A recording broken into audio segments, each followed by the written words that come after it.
When I first started mixing, one of the things that I always was curious about was what does it look like when a professional mixing engineer mixes a song? What does the session look like? How is it organized? How is it arranged? What really makes that difference between the amateur and the pro mixing session? So that's what this video is about. I'm going to take you into a pretty complicated session, pull back the curtain for you so you can see what it looks like when a pro mixes a song versus maybe what an amateur would do. And we'll also talk about how to get that last 20% or so of sound quality that you might be missing in your mixes. This is going to be a great video today, so be sure to stick with me all the way to the end. So the session I'm pulling you into is by a band called Demoralized. This song is called The Beginning. It is a symphonic metal track. So let me just give you a quick snippet of this song so you can see what it sounds like.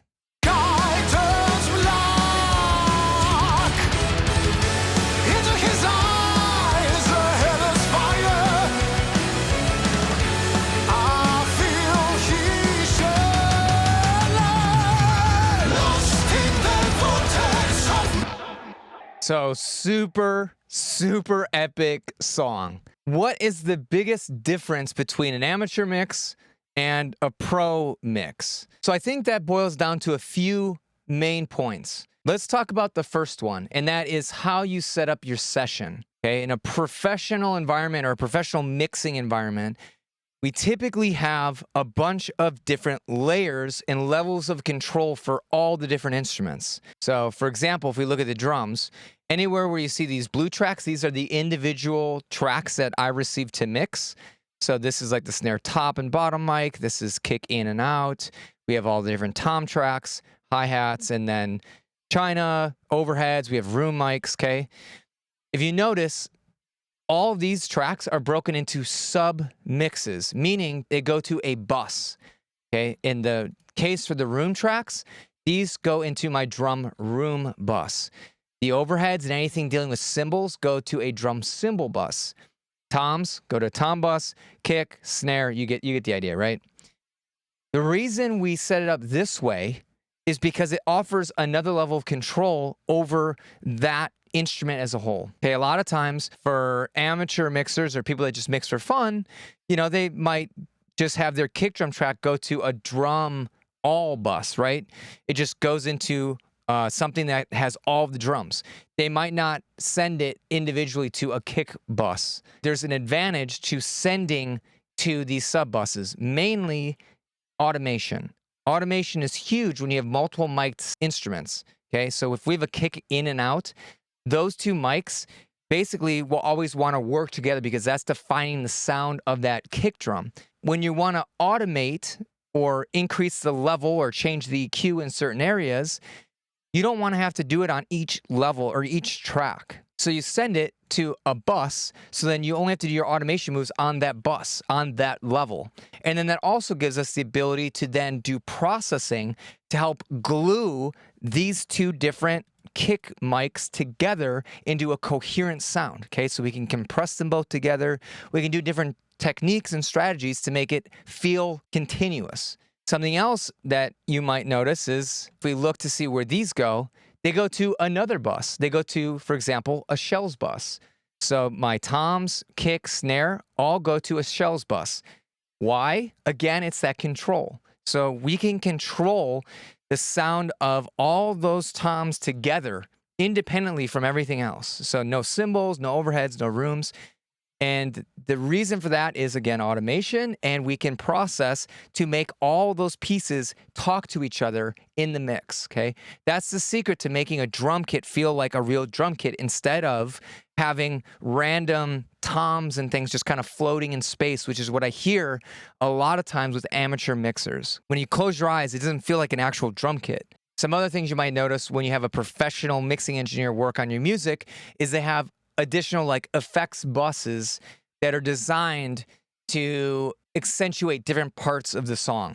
For example, I have a drum space bus, okay? So this basically adds a reverb and a sidechain compressor. We feed this from the different elements that we want to overemphasize for a certain spot, okay? Spots where the drums are a little bit slower in the mix, and not going so fast. If you have big reverbs and all this like pumpy reverb sound all the time, it can get really muddy. And so having these as their own fader allow you to change how that sound interacts with the music as it changes on the song. Towards the end, we have a slower rhythm section, and guess what? I bump up this space bus to make the drums feel a little bit bigger. Let me just show you.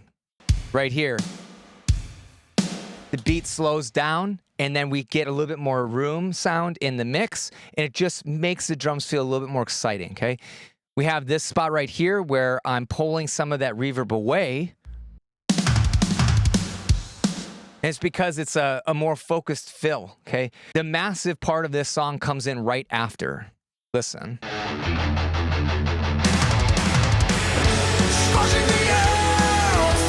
So to add the contrast, we pull some of that space away from the drums so they feel smaller, and then the chorus comes in, and then now it's really big. So this is super, super important to have all these levels of control so that we can really dial in the motion of the track as it goes on. The amateur mixes sound static and continuous the whole way through. When you hear something done by a professional, you're gonna get the mix actually evolves as the song evolves. Okay, and the different areas of the song might have different mixes to them. So for example, we have this really fast double kick part. Right here, you can see the waveform. Okay, and if you look, what I've actually done here is automated in a low shelf to take some of the bass energy away from that kick drum. If we have all the bass energy in there from these slower parts, when you have a kick drum going that fast, guess what? You lose all the definition of your kick drum. And then the bass guitar doesn't have a place to live. So a pro mixing engineer is going to identify that and be able to shift the listener's focus as the song progresses to make sure that everything has its own place. And when we do these EQ moves, that's how we can ensure that we have a good mix the entire way through and it doesn't just get muddy randomly in the middle of the song. So if you watch, you'll see this low shelf activate.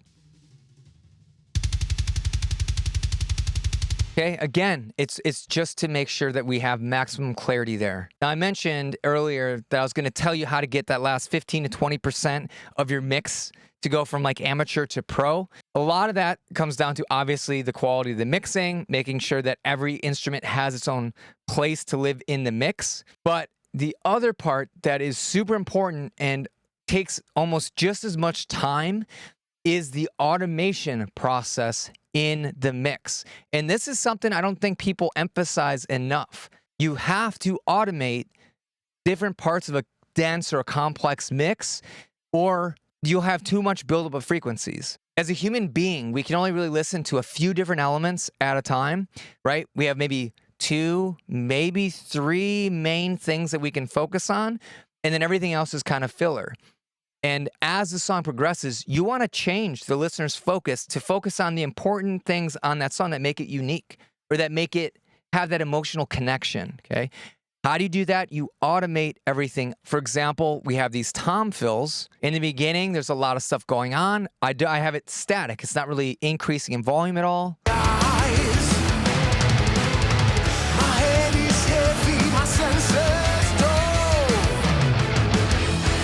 Right? So it's filling in the space. It's adding some sort of transitionary effect. But the real highlight of that moment where these fills are is not the drum fill. It's actually the orchestral components. Listen.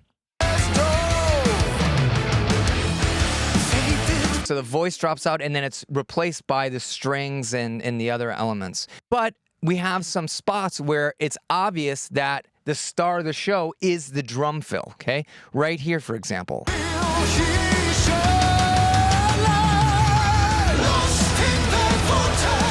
Okay, and so here you can see I'm actually building the intensity of this drum fill as it progresses, okay?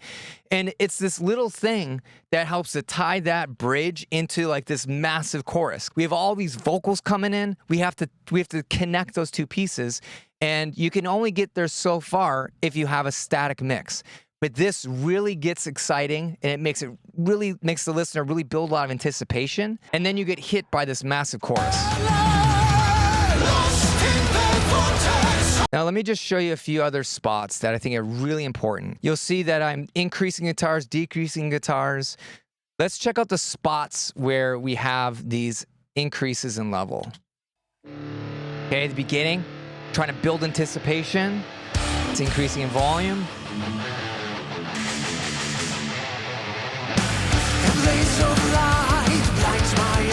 Okay, and then we jump into the chorus, right? We're getting into the song. So we're gonna do a big jump up, and then that vocal is kind of loud, okay? So we're trying to compete with the vocal, but not step on its toes. And then as a strategy, because when that chorus hits, the focus should no longer be on the guitars. The focus is on everything else, is on the orchestral elements, on the big choruses and the harmonies. So we want to lower the guitar volume there and let those voices fill that gap. So we jump up here to make it aggressive and in your face, and then we slowly dial the guitar volume back until we get to the next exciting point where the guitars no longer are the star of the show. Now, if you were listening to this, you would have never noticed that huge drop in volume in the guitars. It's done in a way strategically when other elements fill that gap and bridge that volume difference, okay? So the difference here between amateur and a pro mix is going to have the seamlessness of those transitions. Check out this part. We want to add a little bit of flair to this little guitar lead. So we bump up the volume in these very specific spots.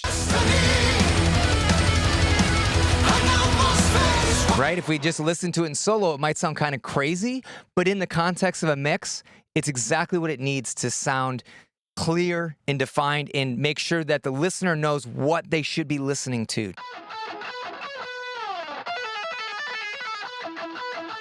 Okay, it's like really jumps out and then gets pulled back. And you even see this with the vocals, the main lead vocals, I automate.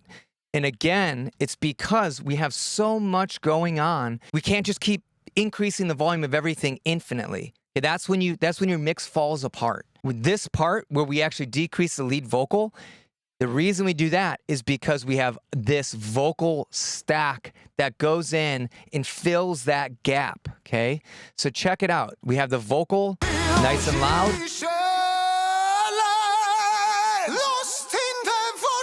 And then we drop the voice, okay? And we have to lower that main vocal because otherwise the listener won't know which voice to listen to.